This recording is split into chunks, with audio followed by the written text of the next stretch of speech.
Have a great clicking of cameras, even the silent kind, but I'm waiting for the lights to go down. Thank you. A very warm welcome to Chatham House, everyone. I'm Bronwyn Maddox, I'm the director. And an extremely warm welcome to Dr. Jaishankar, External Affairs Minister of India, who's going to talk to us about India's rise and role in the world. And he needs, I say this sometimes about our guests, but I will say, but he needs no introduction, but let me just add a few things to the things that you will know about him. One of the, I'm going to say, longest standing foreign ministers around. You've survived longer than many since 2019. And is also a member of the upper house of India's parliament from Gujarat. Was Foreign Secretary from 2015 to 18, Ambassador to the US, China, Singapore, the Czech Republic, and has also served in other diplomatic assignments in Moscow, Colombo, Budapest, and Tokyo. And I say that because people who have a span of the world are particularly valuable these days. And very, very glad that you have come here to talk about a wide range of things. So I was saying to you upstairs, I want to start with geopolitics and then go on to some things about the British-Indian relationship and then come to some questions about India at the end. Please, everyone, do start thinking of your questions. We're going to chat for about half an hour and we have a clean hour here. It is, just to make the point, on the record, being recorded and live streamed. And if you want to ask a question and you're in the hall, please do the conventional thing of sticking up your hand and I will do my very best to come to you. If you're online, welcome again. And if you send in your questions using the Q&A box, I will do my best to pick out them as well. So with that, welcome. Thank you. Let's start with what we can call geopolitics, but that one word is standing for rather a lot these days. What do you make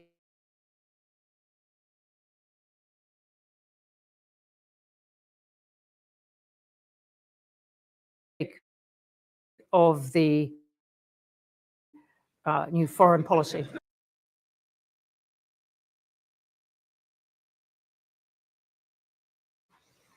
Well, it's interesting.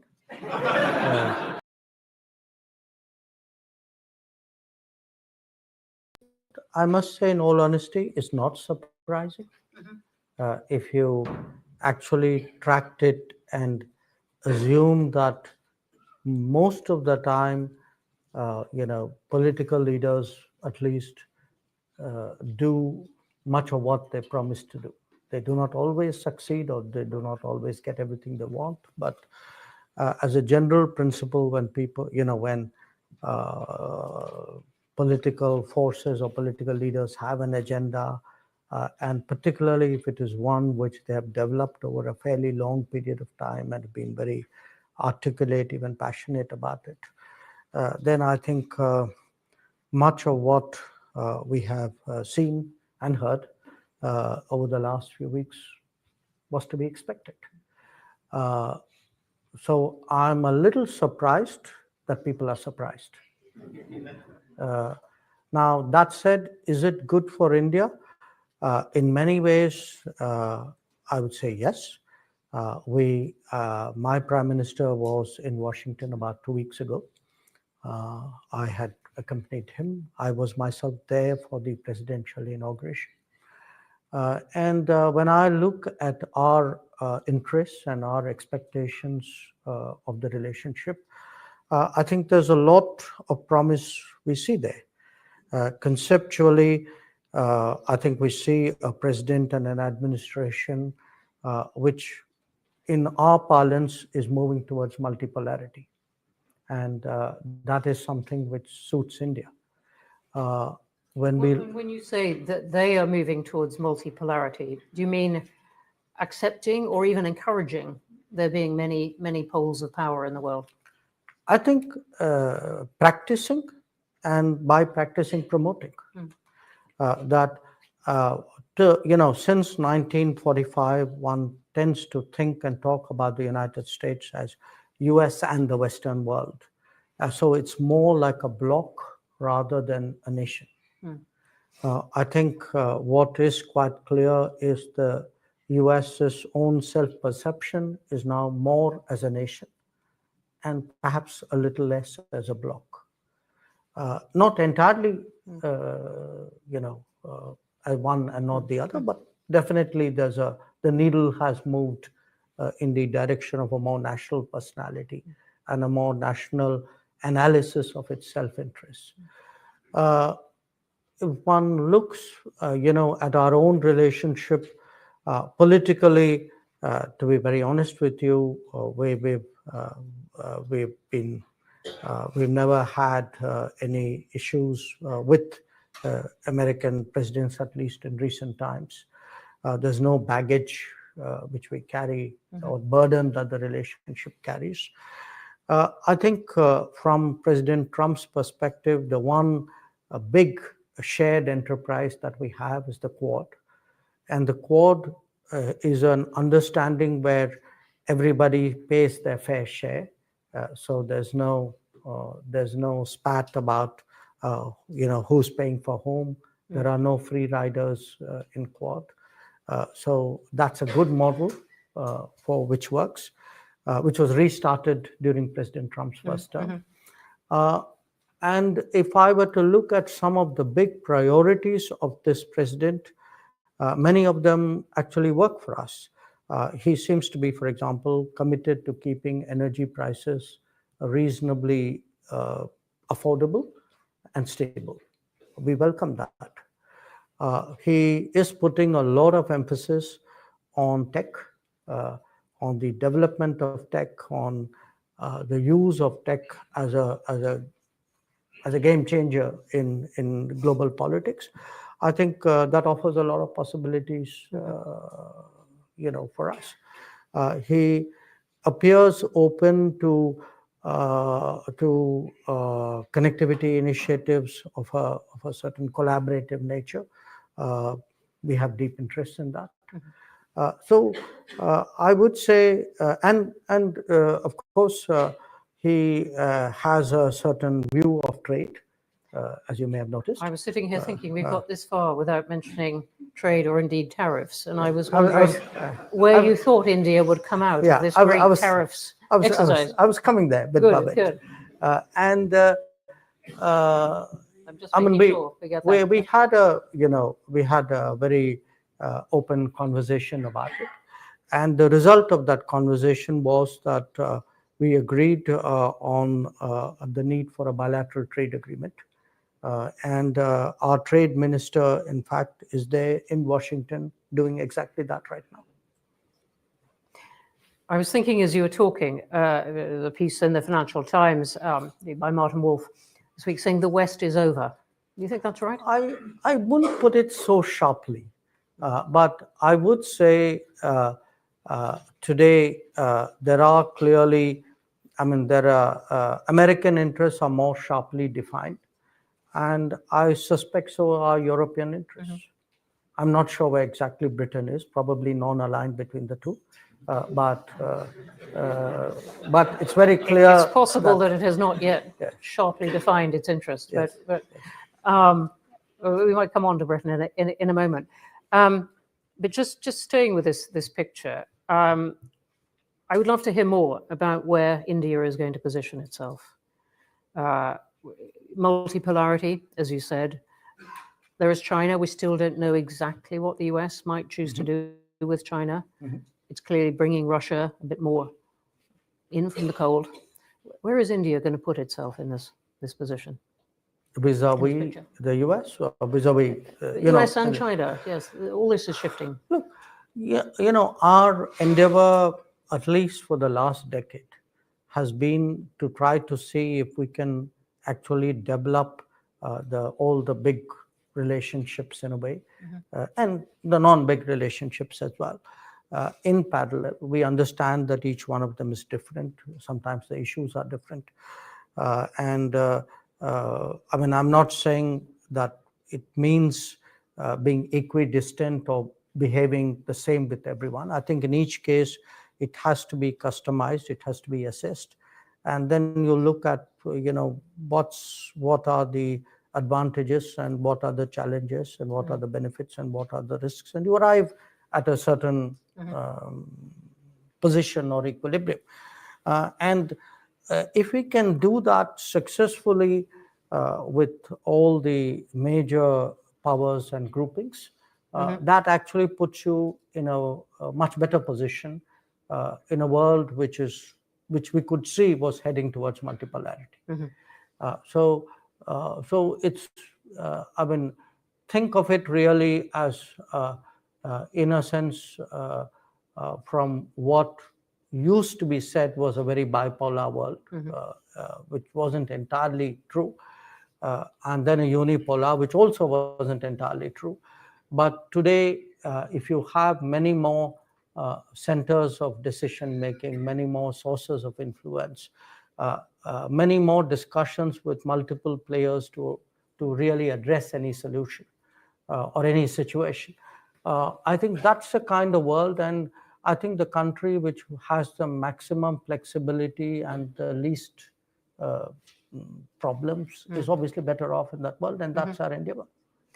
It's a really interesting point. I remember you saying on the platform at the Munich Security Conference, not this year, the big J.D. Vance year, but last year, you were on the platform with Antony Blinken, which seems a long time ago. And you were saying, well, look, we're going to trade with Russia to some extent, oil and some military support, and we'll trade with you. And he looked, meaning the US, and he looked startled at that. But that is the kind of flexibility you're talking about. No, I don't think, to be fair to him, I don't think he was startled. I mean, by that time, we'd been doing it for some time. Yes. Maybe not surprised, but still, I'm going to stick with startled for the directness of your position. Look, we've always been very honest about it. We've been honest about it, and I must say, even in 2022, we had discussed it at some length with the American administration, and I say this to their credit. They were also quite understanding about it, because one issue which has been, in a sense, distorted, the whole energy trade. The fact is that after 2022, you did not want the Ukraine conflict to trigger a global energy crisis. We did not want to see global inflation, and which meant that somebody had to buy Russian oil if the oil markets had to be kept at a reasonable price. So I think there was an understanding about the need for that, and in fact, I remind people, that was one of the reasons why there was a very conscious decision not to, mix that trade with sanctions. So I think people have been very sober and very, I would say, sensible about insulating the global economy from that particular aspect. So we've been very, honest about it, because I would rather tell our partners and the rest of the world up front what we are doing. I see no reason why we should be, less than direct in any way. What about the BRICS? What would India like the BRICS to be? Economic grouping or ideological one? What's the value of it going to be? Look, it's hard to put a label on it, and we all like putting labels. I mean, that's what we do for a profession. I mean, that's why you do what you do, and I do what I do. But some things are not so easily defined, and BRICS is one for this reason. I can't say that it's, I couldn't put an ideological label on it, in the sense, if you look at the BRICS members, even the original members, we are a very diverse group. We are an exception to the normal rules on which groups are formed. I mean, normally countries who are proximate geographically to each other or have some particular shared history or some kind of ethnic or linguistic commonality. This is normally the basis to create a group. Now, BRICS defies all those assumptions. So it's not like the Commonwealth, it's not like the NATO, it's not like the G7. It's not like anything which had been conceptualized earlier. What it had, I mean, if I were to really look at what brought BRICS countries together, it was a sense among very major powers that they were not getting their due place or due share of global conversations and decision making, and they would be better off if they came together and then, shall I say, sent a collective message.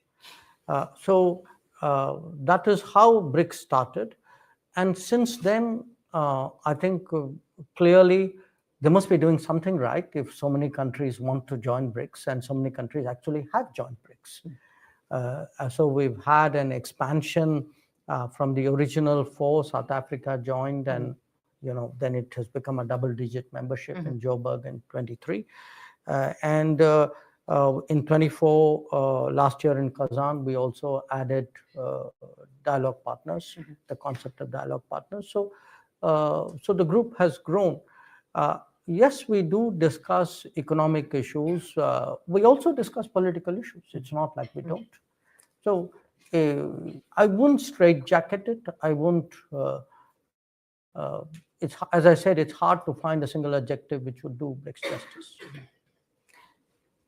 Do you see a role for India in acting as an intermediary in any of these current conflicts? I'm thinking of the role that Saudi Arabia has taken on in at least bringing the US and Russians together in Riyadh. India has been carefully not committed itself on Ukraine, but do you see a role for India in this? I'm not sure. I'm not sure. I'll only tell you what we have been doing so far. It'll be hard for me to predict what could happen in the future.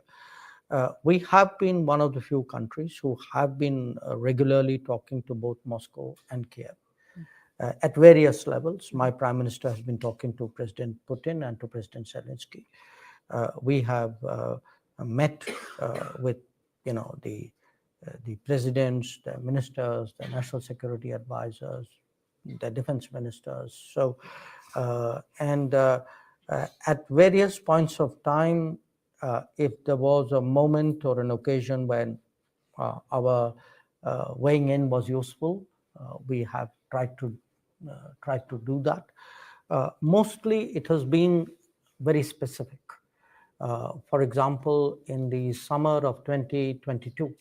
At that time, the Black Sea grain corridor was sought to be constructed, and there were some hesitations in Russia. So a few other countries approached us to, including Turkey, which had the lead, to press the Russians on that. We did that. When the Zaporizhzhia nuclear plant came under firing, we actually were approached by the Ukrainians to pass messages on to the Russians, which we did, and they had something to say, which we communicated back. We worked a little bit with Mr. Grossi in IAEA on that. So wherever there's been a sense that, okay, India can do something, somebody has come to us and said, would you be willing to do that? We've always been open-minded about it. To the extent we proffered advice, we have largely done that in the privacy of a room. We have spoken our mind to both countries, both leaders. Our view has been that they need to do direct negotiations. That's been our consistent position. We have never advised them what should be the format and what should be the terms of the negotiations. That is their business. But if, and I would say this, every time we've had a significant and useful conversation with either of them, We have taken the approval of President Putin to share this with the Ukrainians and President Zelensky to share it with the Russians. So we have kept that going. But beyond that, as I said, we have never, it's never been up, we haven't done a peace plan or, put out a particular view. We don't think that is appropriate. I think this is an issue where the parties involved have to decide for themselves. And we also understand the stakes that Europe has in this matter. We understand the interest which the United States has in this matter. We hear it from the Russians that they too feel that there are other parties to be engaged. So I think we have done whatever was the right thing to do in the most helpful manner, and will continue to do that. Let's come on to the relationship with the UK. You saw the Prime Minister yesterday. I believe you're going to Belfast and Manchester tomorrow. Have you seen David Lammy today? Is that right? Yes, yep. I saw. I was with him yesterday as well. Yes. Lots of David Lammy. Right. Where does this stand? And let's start with the free trade agreement. I was in fact, the last time I saw you in your office in Delhi 18 months ago, and there was a great buzz around, was there going to be signing of the deal then? Would Rishi Sunak come over? Could he tuck in the cricket as well? There's a whole fuss around it. Then 18 months goes on. Is it intellectual property on pharmaceuticals? Is it visas again? Where is this? I think some progress has been made in the negotiations. I mean, first of all, let's understand this is a negotiation. Negotiations, and it's a serious negotiation, because when you do an FTA, you're really locking in your country into a long-term arrangement with another partner. So you don't do that in a hurry. You don't necessarily, you don't do that frivolously. So there is a lot of homework. There are a lot of forward projections made of what are the benefits and what are the costs. So it's a fairly complicated process. It's not just like going to a shop and buying something. Given the complexity, to me, it's natural that it would take time. We were discussing upstairs how this can burn up decades of people's Well, lives. I'm not sure I think it should take decades. I mean, with the EU, we are into our third decade. It's not experience I recommend to anybody else. But we would like to accelerate this. I got a clear message. I also met Secretary Reynolds. So I think from Prime Minister Starmer, from Foreign Secretary Lammy, from Secretary Reynolds, I got a consistent message from all of them that the British side is also interested in moving it forward. We had a round last month in February in Delhi when Secretary Reynolds was there. We remain in touch. I had a few points to convey on behalf of my concerned colleagues as well. So I am cautiously optimistic that it will, the pace will quicken. Hard to say when it would come to head, but I certainly, would hope that it doesn't take that long. And in the broader relationship with the UK, how do you see that changing? Well, look, if we actually do conclude the FTA, which I'm optimistic about, I think it'll have not just an economic or a trade impact. I think it would have a larger relationship impact. I think people will see many more, they would be encouraged to explore a lot of other possibilities. And there are possibilities. I mean, I give you an example. We've had a British university actually open a campus in India. Now, that's a big deal. It's a big deal because when we have a few successful cases, these numbers would grow. Now, we've allowed foreign universities, we've opened up the education sector to foreign universities fairly recently. If you look at the numbers, I mean, we have today about 1 million plus, maybe 1.25 million Indian students studying abroad at any given time. there would be at least twice that number of people who would have been interested, and had they had an opportunity, would have liked to explore that. And in addition to that, there would be many others if they saw instead of them going out, they actually saw the universities coming to their homes or close by, they might be interested as well. So I can think of the education sector as a completely new area which would open up. So when you have something momentous happen in a relationship, I think it will have a ripple impact on a whole lot of other sectors. I see that similarly, we are considering making some significant changes to our nuclear policy, including amending our liability legislation, and also contemplating the possibility of private sector operators in the nuclear field. Now, that too is a potential area of collaboration. I could give you a whole lot of areas. Now, I think many of these are waiting to happen.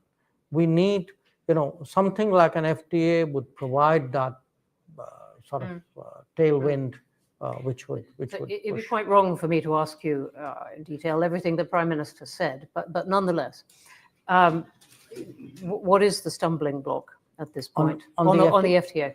And there is no such stumbling block. Look, if there are negotiations sector by sector, I mean, let me say this. I mean, pretty much everything I have read about the FTA in the press is inaccurate. So people often claim. So visas are not a problem, and pharmaceutical IP is not a problem. It's good you asked me that. Visas have nothing to do with FTA. I mean, the only visas the FTA is concerned with are the visas for intra-corporate transferees, which is business people going to take up jobs in their particular branch of the same business. So I saw these stories or these reports that somewhere there are visa demands. That's not the case. And I could give you a whole lot of other inaccurate examples. Look, it's not that there's some big boulder out there which we need to get out of the way. I think these are painstaking negotiations. And they are painstaking because, as I said, these are serious commitments which are being made, which have economic consequences, which will affect the lives of people in a way. So I think there is a sense of responsibility with which negotiators go about that business. Thanks very much indeed for that. Let me just ask you a couple of things before we go to wider questions, a couple of things about India itself. And I'm very struck by a whole line of discussion in the Indian media at the moment, summarized by the question, will India get old before it gets rich? Not the country so much as its people, but the question of whether its growth is really managing to keep up with the aging and size of the population. That's not a question which is unique to India. No, not at all. I mean, people have been asking that question on China. They ask it about some other East Asian countries. They ask it about this one too. But, So I think it's a natural question to ask about any economy which is growing rapidly and which is consequential for the rest of the world. My sense is the pace of progress in India, I mean, this is just me talking, will actually surprise people because we have, look at it today, we are roughly, I would say, about $3,000 minus per capita economy. Okay. Think back on the rest of the world when it was at that level. What is different for us is we have the access to technologies and practices and possibilities which others at that point did not have. For example, digital. So there is a great possibility to leapfrog in terms of our development. I think I'm pretty sure that the growth of India will follow a pathway or a trajectory which would not be taken by any significant economy before us, simply because many of those possibilities did not exist for those economies at that time.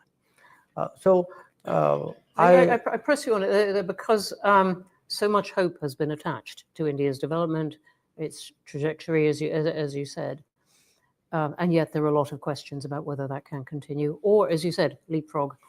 No, again, I don't think any of us doubt that it will continue. I mean, we are fairly sanguine that we have multiple decades of growth at, let's say, 7% ahead of us. But I mean, naturally, with urbanization, with prosperity, I mean, there are demographic consequences to that. I mean, that's a universal rule. Why would we be an exception to that rule? But I think if you look at the numbers, I think there will be a demographic trajectory. There will be a prosperity trajectory. I'm not sure that there is grounds to be as alarmed as your observation would suggest. Thank you. We might come back to that in the questions. Let me just ask you one more, something that comes up in parts of certainly with the British media, with parts of the British government, about whether India is still a place where minorities feel that they can thrive. It's the argument being, look, it's great if you're part of the Hindu majority, but becoming a less comfortable place if you're Muslim, Hindu, Muslim, Tamil, Sikh, whatever. Has that come up in your conversations with Britain, and what is your answer to it? I'm a Tamil. I feel completely comfortable. And I think I can say that for the High Commissioner too. So look, there is a certain politics prevalent in some parts of the world, very driven by a kind of a vote bank consideration, very driven by creating identity lobbies, actually pandering to them, stoking a certain attitude, and we don't think actually that's very healthy politics. So if the idea of good politics is all about how do I look after, cater to minority demands, I think to me good politics is actually about treating your citizens equally. And when I look at the last 10 years and I see many of the big transformations underway, let us say housing entitlements, loan entitlements, business entitlements, I think as a polity we've been very, very fair. And to me, that kind of tokenism is actually very destructive politics. So I would actually dispute the idea that somewhere that's an ideal to which we should all aspire. I think that is a model which we actually reject. On that note, let's go to wider questions. I don't know if the question will come up again, but thank you. Forest of hands up immediately. Let me start at this far side. I'm going to take two at a time. Mm-hmm. Please. And could you wait for a microphone to come, and please identify yourself as well. My name is Sylvie. I'm a journalist from South China Morning Post. So my question is, will Modi come to attend the SCO conference in China this year? And also, currently, there's no direct flights between China and India. It's very difficult to get visa. And also, China and India are having very few journalists in the ground in each other's country. And how and when will those issues be resolved? This is about direct travel. All right. Do you want to answer that one? Let me just sum up that question. You asked me on flights, on visas, right, and journalists, and journalists, and also SCO. And would I be there for the SCO? Modi, also you. Prime Minister Modi. Oh, okay. All right, got it. Okay, could I take one more? Yes, guy in the middle. Yep, you. Thank you. Sachin Ravikumar with Reuters. In the context of Europe trying to boost its defense capabilities, would India's defense industry have a role to play in bolstering those capabilities? And is this something you would be promoting in the coming weeks and months? And secondly, if I may, vis-a-vis trade with the US, would India be open to lowering lowering tariffs on car imports? Thank you. Thank you. Snuck past my usual guard of saying only one question, but you got two in, which were defense and cars. She got 3 in. Yeah. So, We're going to go to one question rule in a moment. on the first question, look, there was a certain context for why relations between India and China were disrupted. And the context was what China did along the line of actual control in 2020 and the situation which continued after that. Now, in October 2024, we were able to resolve many of the urgent issues, the pending issues pertaining to that, what we call disengagement of troops who had been deployed upfront. So after that, there was a meeting between Prime Minister Modi and President Xi in Kazan, and I myself have met Foreign Minister Wang Yi. Our National Security Advisor and our Foreign Secretary have visited China, and we are discussing with China some steps to see how the relationship can go in a more predictable and stable and positive direction. One of the steps which you did not mention, so let me to your 3 questions add a 4th one, which was the resumption of pilgrimage to Mount Kailash, which is in Tibet, which Hindu pilgrims have been going to for ages. So the resumption of pilgrimage, the direct flights between the 2 countries, the journalist issues, all these are being discussed. But there are some other issues. For example, we had a mechanism about trans-border rivers. That mechanism had stopped to meet because the relationship was very badly disrupted after 2020. So we're looking at this package. I mean, I think people tasked with that mandate are dealing with each other. It's hard, obviously we would like to see it done sooner rather than later. And then we'll see what happens after that.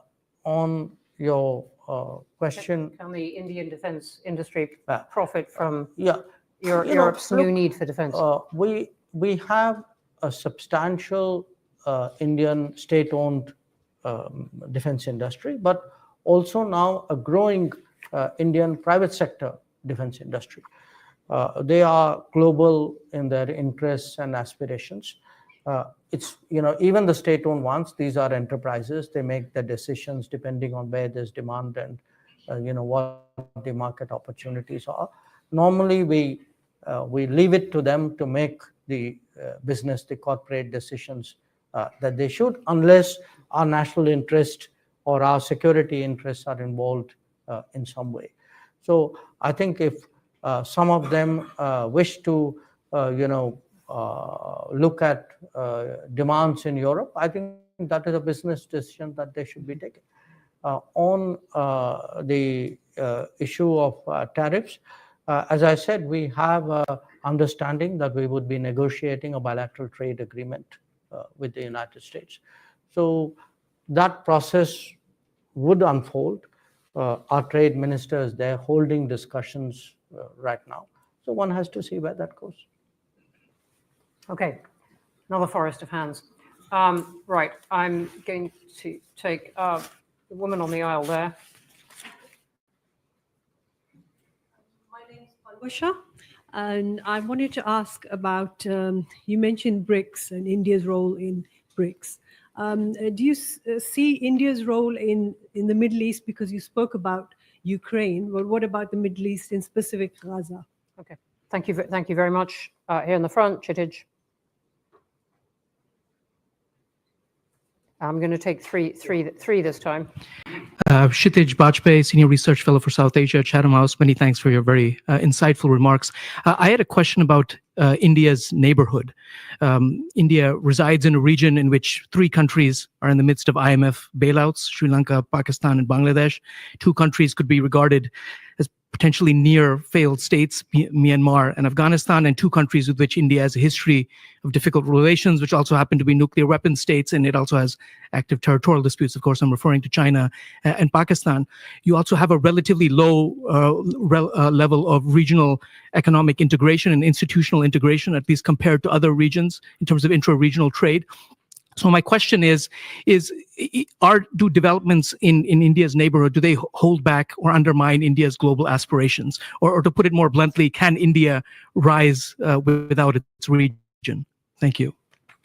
Thank you. And I'm going to take one more right here in the front. Thank you very much. I'm David Lubin. I'm an economist here at Chatham House.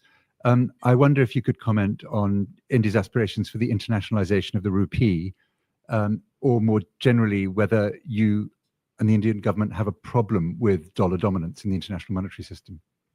Great, thank you. We have the Middle East, Gaza. We have whether India can rise without its neighborhood, without relations with its neighborhood, and the internationalization of the rupee. On the Middle East, obviously we have significant interests. I mean, depending on how you define the Middle East, if you were to include the Gulf in it, we would have more than 10 million Indians actually living there. The trade, our trade with the Gulf would be today, our exports to the Gulf alone would be close to $100 billion. Our trade with the Mediterranean is close to $85 billion. The Mediterranean has almost 500,000 Indians living in the littoral states of the Mediterranean. So if I were to, and if one looks at the footprint, the economic footprint, I mean, whether it's the Mediterranean countries, whether it's the MENA countries, whether it's the Gulf, I mean, there isn't a country where there isn't today some kind of significant Indian project, business, infrastructure, activity. So yes, we would like to see a stable, safe, prosperous Middle East, but we do understand, I mean, right now the situation is very complicated. Again, we have a position which is obviously, in my view, very objective and balanced. I mean, we do condemn terrorism and hostage taking. We do believe that countries have a right to respond to that. But we also believe that humanitarian law should be observed when undertaking operations. We do think there's an urgent need to get relief and rehabilitation done in Gaza. And we strongly advocate for a 2-state solution. So we have I would say, a broad spectrum, but consistent, and in our view, an objective position about it. Again, if there is and Indian peacekeepers, by the way, are deployed today both in Lebanon and in Golan Heights. So if there is some way or something we should be doing, we are open to looking at it. We have been engaging, pretty much all the players: Israel, Egypt, Jordan, Lebanon, Saudi Arabia, the Gulf countries, on that. So, but our sense right now is really it's largely the countries in the region who have the initiative and the United States. So if there are countries who have that initiative and doing something, it's good that they are doing something. So but our interests are that there's some kind of lasting solution found to the crisis. On your question, Kshitij, about the neighborhood, again, there are a lot of things happening on the ground. This may or may not fit into a theoretical construct. For example, if one looks at connectivity, and by connectivity, I'm talking here of roads, of waterways, of electricity grid connections, of fuel supplies, of movement of people. In fact, the last 10 years has seen an extraordinary pickup that whether it's Bangladesh, whether it's Nepal, even Myanmar, that every one of these countries today in some form, compared to where they were 5 or 10 years ago, are either importing or exporting more energy, are trading more, are seeing a much greater flow of wagons, buses, people, you name it, much more goods transiting through countries or to countries. So in many ways, actually, on the ground, the real economy is experiencing a very, very profound change. Now, in terms of regionalization, perhaps in a sort of a conceptual way, it may not be that visible, but then do bear in mind when Sri Lanka had a very serious financial crisis, while the rest of the world largely sat on its hands, we actually came forward with a package of more than $4 billion, which was almost twice the size of the IMF package. So, and if you go rewind a bit and go look even at the COVID, between that region, like any other region, has had a COVID crisis, it's had a Ukraine crisis fallout. There have been issues coming out of the global economy because it relates to your question about availability of dollar, trade issues, liquidity crisis. We've actually stepped forward for pretty much every neighboring country, whether it was supply of vaccines, whether it was supply of food grains, whether supply of fertilizers, supply of fuel, and as I said, in Sri Lanka, actually a huge economic package. So we do see today a regional responsibility. We do believe that our neighbors must do well, and that their prosperity and our prosperity are linked. And we think our own growth could be a lifting tide, is a lifting tide for the rest of them. But while we are a larger economy, and by and large we are generous and non-reciprocal, we have interests like any nation. So we also expect our neighbors to recognize that and to cater to our sensitivities as well. So I'm not saying that it has to be an equal give and take, but there are gives and takes.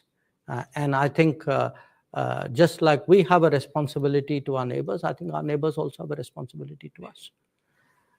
The third question, the rupee internationalization of the rupee. We are clearly promoting the internationalization of the rupee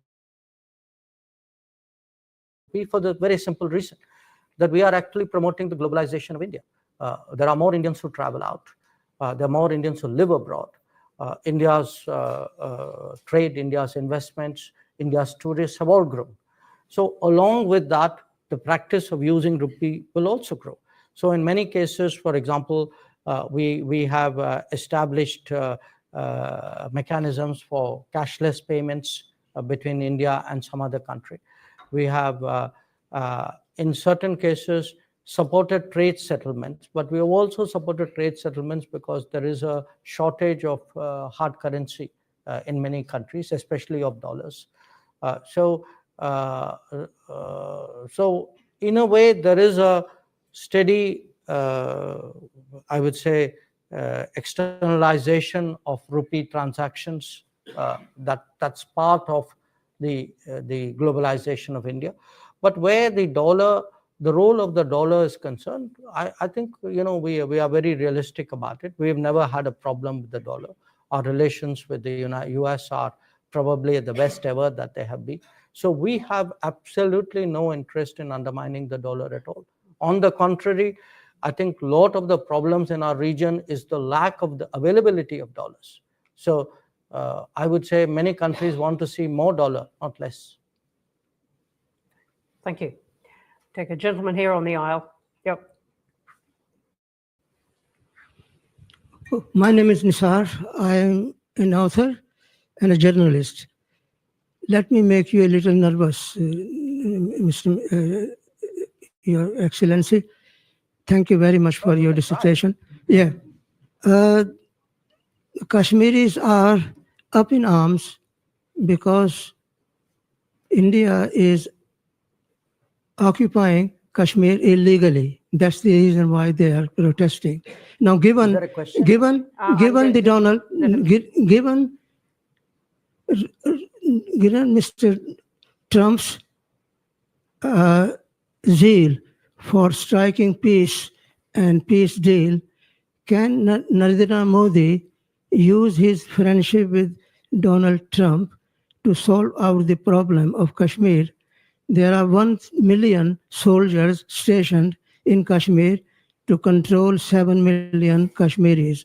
So what are you going to do about the Kashmir problem? You haven't spoken about Can we it. just capture the question there? Thank you. And there is a similar one from Naomi Canton of the Times of India, pegged to the debate in the UK Parliament today mentioning Kashmir. All right, Kashmir, what are you going to do to solve it?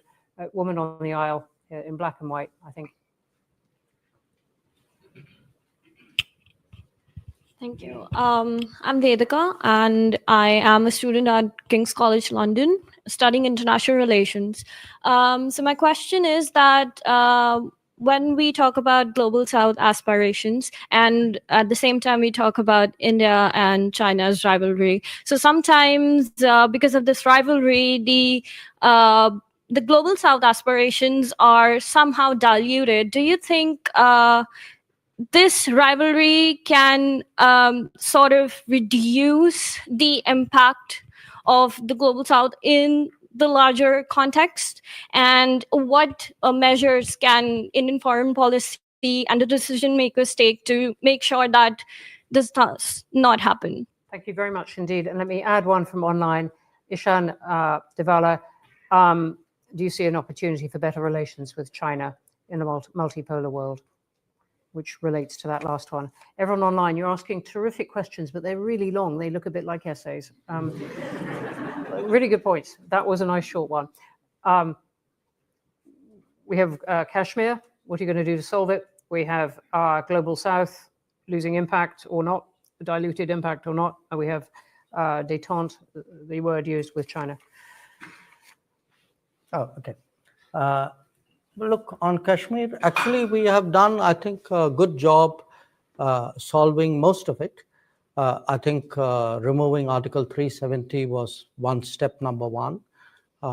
Then restoring growth and economic activity and social justice in Kashmir was step number 2.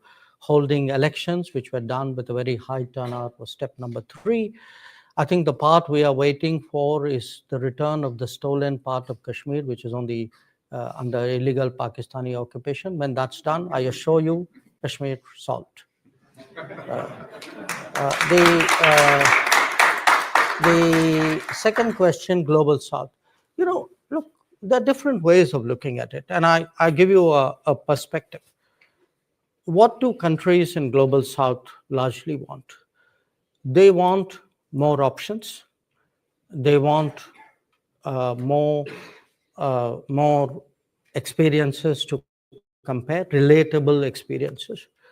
They would like to get into relationships which actually help them build their society on a sustainable basis.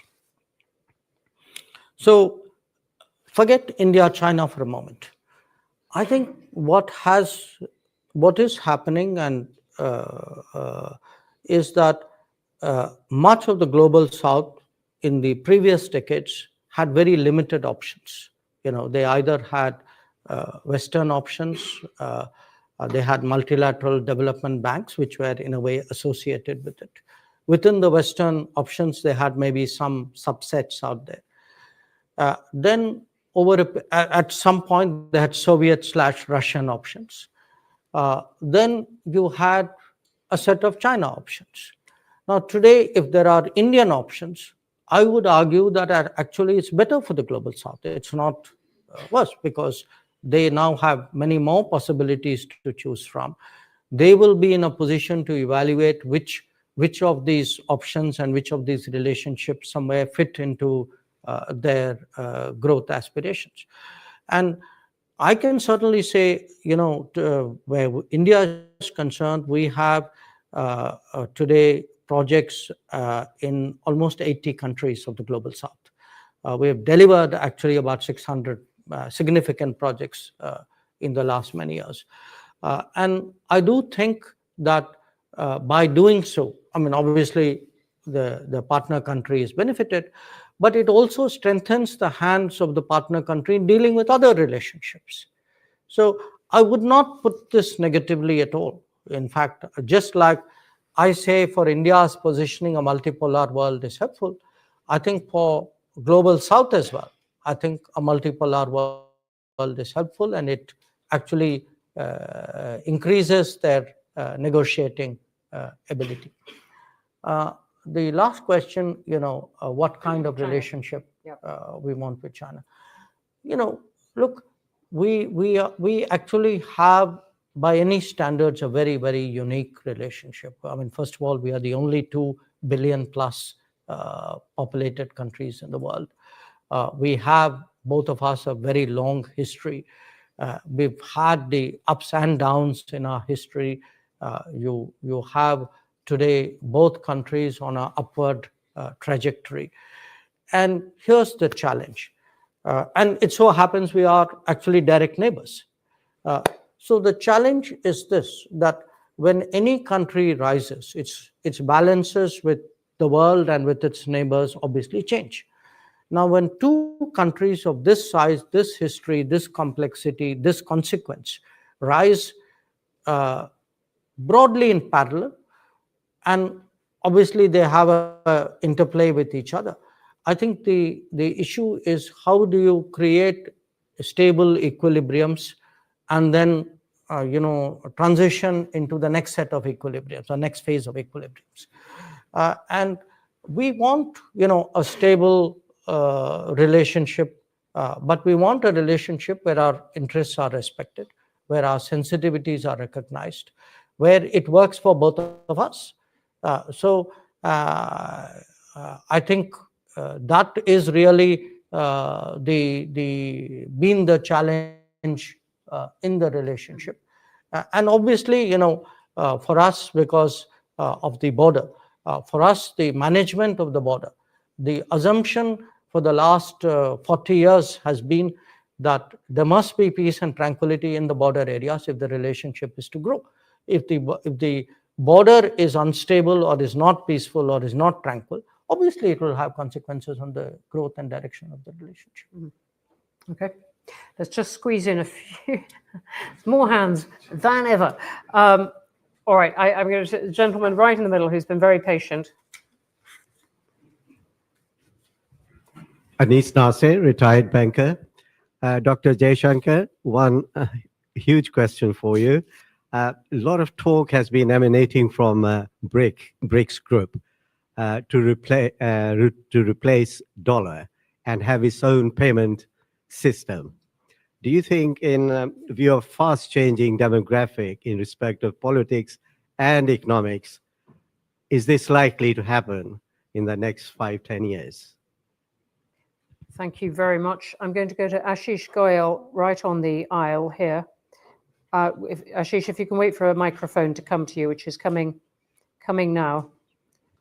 Have you got it? Brilliant. Thank you. Thank you, Dr. Jaishankar, for your thoughts. I'm Ashish Goyal. I'm a global macro investor. I'm going to continue on this dollar theme, actually, because you spoke about the idea of multipolarity being a good thing, and that's where we are headed towards. So why not multipolarity of the dollar, as in the sense currencies across the world, payment systems across the world? And just one perspective is that if the US did not have the dollar reserve status, by now you would have trashed the currency, because look at the fiscal deficit, look at their external deficit, all of that. So I understand that that's been the stable guiding force for the last 80 years. But I think going forward, India needs to prepare itself for a multipolar world, even in the dollar settlement system or the currency system in the world. So would love to hear your thoughts on that. Thank you. Okay, there's those two. And then I'm going to just take a different tack, because there really are quite a lot online about human rights. I'm going to say from Hamad Safraz saying, and he's speaking for many here online, India has positioned itself as the world's largest democracy, but concerns about its human rights record have been growing. the statement, how does India plan to address this issue? Does it acknowledge any shortcomings? And there are various others in that line, Shahid Ahmed as well. There is a cluster. So we have dollar and we have human rights. I could take a few more. Hmm? I could take a few more. Okay. Because my answers would be pretty short on both. You don't know what I might then say. I will take this gentleman on the aisle then. Hello, I'm Bhanu Pranav and I'm studying theoretical physics in King's College London. So my question is in that direction, in education and especially in the pure sciences. I've always aspired to be back home, but receive international level education. So what are your thoughts on us reaching out into the world more accessibly and India becoming a center for global level research, especially in the pure sciences? Okay, let's take those. No, because we need to stop at 7. Thank you for your generosity, but we actually in respect of the. So we can close with this, right? With these batch, Yeah, yes. okay. Look, I take the two dollar questions together. As I said, first of all, I don't think there's any policy on our part to replace the dollar. As I said, at the end of the day, the dollar as the reserve currency is the source of international economic stability. And right now, what we want in the world is more economic stability, not less. Now, obviously, there are, I would also say, in all honesty, I don't think there's a unified BRICS position on this. I think BRICS members, and now that we have more members, have very diverse positions on this matter. So the suggestion or the assumption that somewhere there's a united BRICS position against the dollar, I think is not borne out by facts. And to me, it's kind of deterministic that if there is multipolarity has to translate itself into a currency multipolarity. It doesn't have to. Again, even when I was explaining multipolarity, my point was that if there are multiple players, it's not that India's relationship with each player is the same. There are different considerations in each relationship. For us right now, we think that the United States as really, in many ways, clearly the largest economy in the world, in many ways, the almost the fulcrum or the key player in the global international architecture. Our own relationship is growing. It's very positive. We do believe today that working with the United States and strengthening the international financial system, economic system, is actually what should be the priority. So I think that both a strategic assessment as well as our sense of what is required today by the international economy will really guide our thinking on this matter. On the human rights concerns, look, I think a lot of this is political. It is political because, political is not necessarily a bad word. It is how people express their desires for their country. No. Allow me to complete. We have been, for political reasons, at the receiving end of, a lot of, I would say, expressions and sometimes even campaigns on human rights. We listen to it. If we're not perfect, nobody is perfect. There can be situations which require redressal and remedy. But I would actually argue that if one looks around the world, to be very honest, I think we have a very strong human rights record.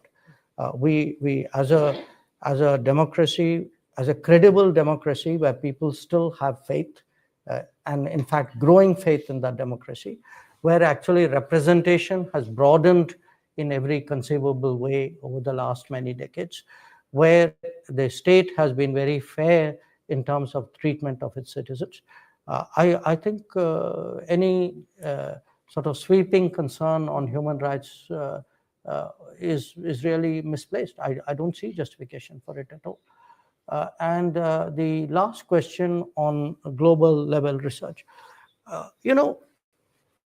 Today there is a big sort of spurt, I would say, in the innovation culture, in the startup culture in India. We also have a lot of global capability centers.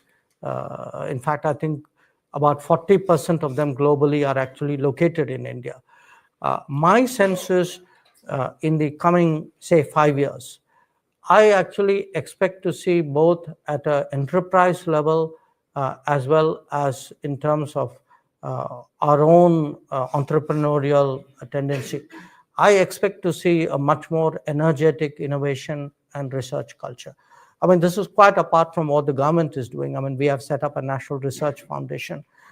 There is a much greater push for various enterprises and agencies to invest more in research. There are some standout sectors. I mean, space would clearly be one, where you can see really what has been a very youth-driven, often, I would say, almost outside the government innovation, which has paralleled what have been enormous steps taken by the government-led program as well. But it's happening in a whole lot of other areas. And I think for young people in India today, there are possibilities and opportunities out there which probably didn't exist in the previous decade. We are going to have to stop there. There was a forest of hands up. There are loads of great questions online, very few which I could squeeze in, but many of them thought-provoking, some of them charming. I'm looking at Raghu Ramachandran saying, what is your personal desire or vision for the world in the next 25 years, which I didn't bring in. I might have to wait for your next book. Everyone, can you join me in thanking Dr. Jaishankar?